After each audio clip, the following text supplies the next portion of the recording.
सरसकट कर्जमाफीसाठी रोहित पवारांचं पंढरपूरमध्ये आंदोलन जे आहे त्याला सुरुवात झालेली आहे आणि आता संत गाडगे महाराज मठामधून या आंदोलनाला सुरुवात झालेली आहे। आपण बघू शकता की महाराष्ट्रातून असेल, पंढरपूर तालुक्यातून असेल, असंख्य लोकांची गर्दी या आंदोलनाला त्या ठिकाणी होताना दिसते आहे। आंदोलनाची सुरुवात झालेली आहे आणि लोकांचा उत्स्फूर्त असा प्रतिसाद रोहित पवारांच्या आंदोलनाला त्या ठिकाणी मिळतो आहे।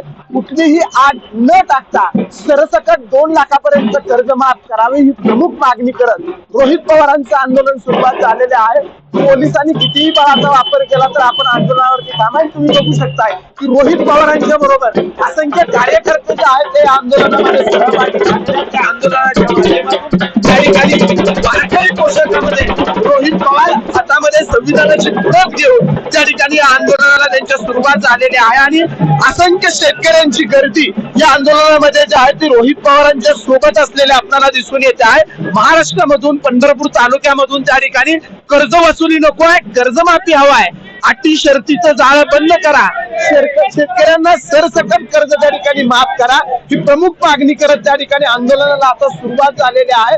संत गाडगे महाराज मठापासून हे आंदोलन आता अहिल्यादेवी होळकरांचा जो राजमाता अहिल्यादेवींचा पुतळा आहे त्या ठिकाणाकडे सगळेजण त्या ठिकाणी निघाले। तिथं अहिल्यादेवींच्या पुतळ्याला पुष्पहार अर्पण करून नामदेव पायरीकडे जातील आणि नामदेव पायरीपासून येऊन पुन्हा शिवतीर्थावरती त्या ठिकाणी रोहित पवार अन्नत्याग करण्यासाठी बसणार आहेत। पोलिसांनी त्या ठिकाणी बॅरिकेडिंग केलेलं आहे, अजूनही त्या ठिकाणच्या आंदोलनाला परवानगी नाही असं कळतंय।